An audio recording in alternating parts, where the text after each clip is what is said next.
I have taken from 2 Corinthians 8 chapter, like two examples. One Macedonian example. Macedonians were poverty stricken. Out of poverty they were giving. Second example is Jesus Christ himself. Though he was rich, he gave such a way that he became empty. He became poor.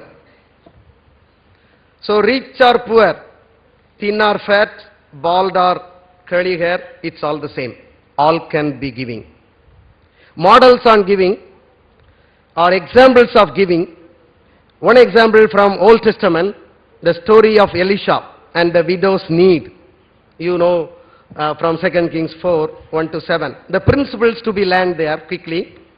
The need was clear and recognized. The action of collecting the jars was taken in faith by the widow. Elisha expected to respond generously.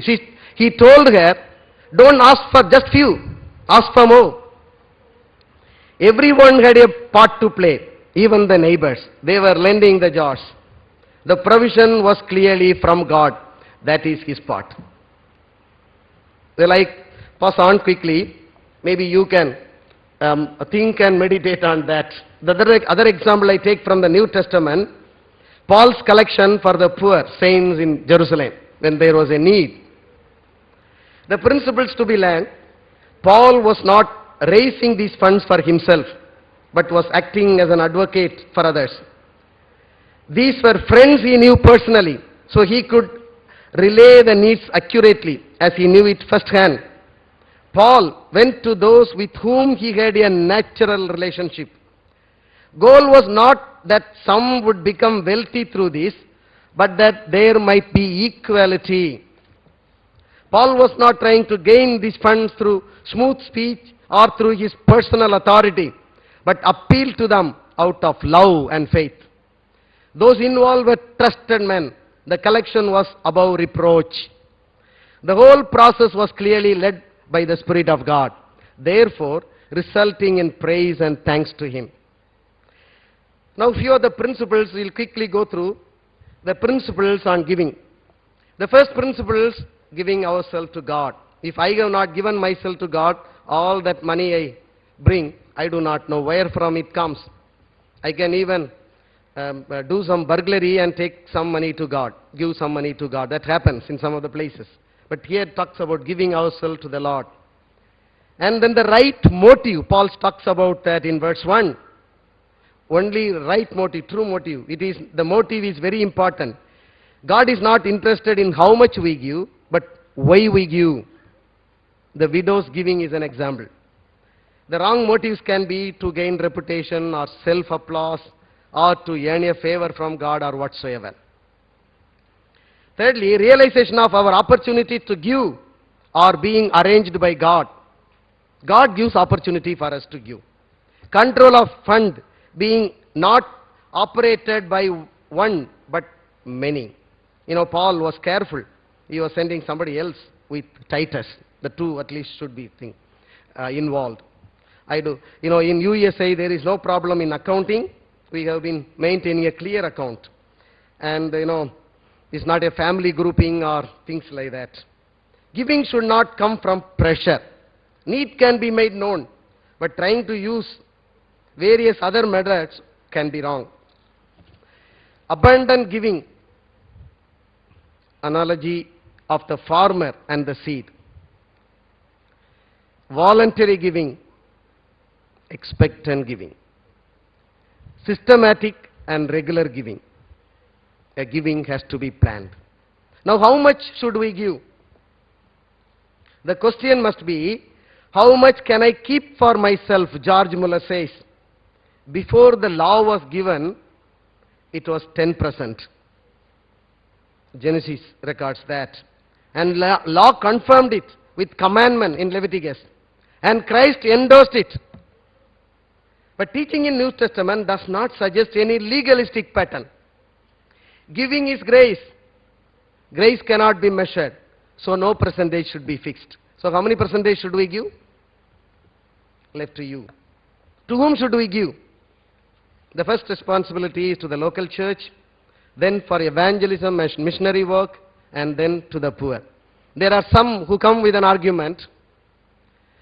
It should be brought, tithes should be brought to the storehouse of God. Comparing Old Testament storehouse to today's local church is wrong. It is not a dynamic equalism. In Old Testament times, all religious activities were around the temple. Only priests were permitted to perform the activities. Today the pattern is different. Many activities like evangelism and missionary work, not only in the church, even through various parachurch organizations. And mostly they are done by parachurch organization. So our giving has to be to the organization too. That means to UESI also. What is the reward of my giving? Giving is an act of worship. Expecting something spoils the very purity of this exercise. But increase of harvest of righteousness is promised. That is the reward. The UESI financial policy I read for you. The UESI looks to God in faith and prayer for the supply of all needs. Membership fee will not be charged nor appeals made to the general public. Okay?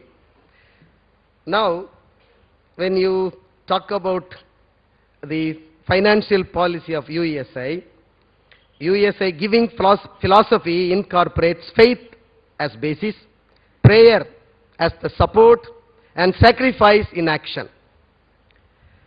Now, I have in fact no time to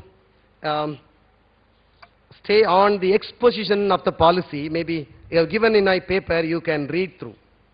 I only talk about few of the practical tips in raising the fund or collecting the money. Like given the name and address of the members of EGF has to be clearly in our data bank and so on, you can read through. The needs of UESI has to be made known in every forum within the fellowship. And quite often we hesitate to do that. Clear teaching on giving has to go. We only take for granted. People know about giving. And some of the churches are talking about giving, so let us not talk about.